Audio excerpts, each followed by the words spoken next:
Hi, welcome to Carlos M Kitchen.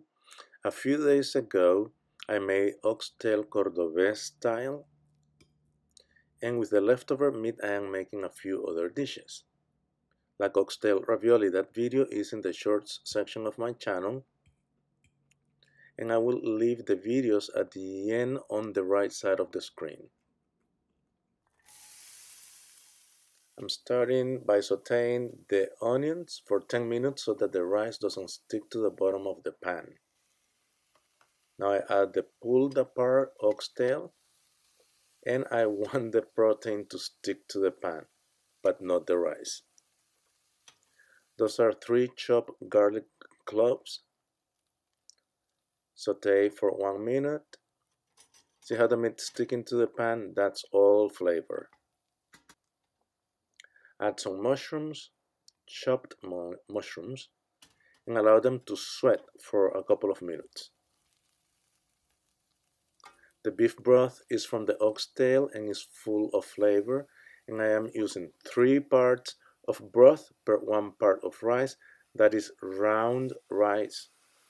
The broth is hot, and in a minute it's gonna start boiling. Meanwhile, I want to say thank you to all the subscribers.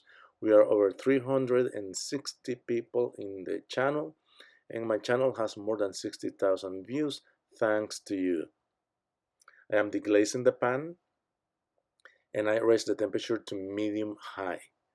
Once the broth is boiling, I add the rice and the saffron. Those 2 ingredients are from Spain.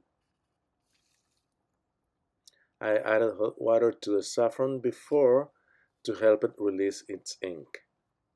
That's one of the kitchen tips. I'm gonna distribute the rice, and that is the first and the last time I'm moving the rice while it cooks. The rice will absorb all those flavors. In fact, the rice is the star of this dish, not the meat. Once it is boiling, I cover the pan, bring the temperature to low, and cook between 13 and 15 minutes. Turn off the heat and leave it covered for another 5 minutes. Then the rice is ready. While it was cooking, I cooked some green peas.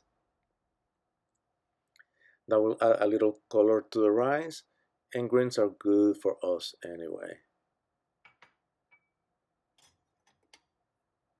Thanks for stopping by and saying hello. If you have any comments, please leave it in the comments below. Check out the videos on the right of the screen.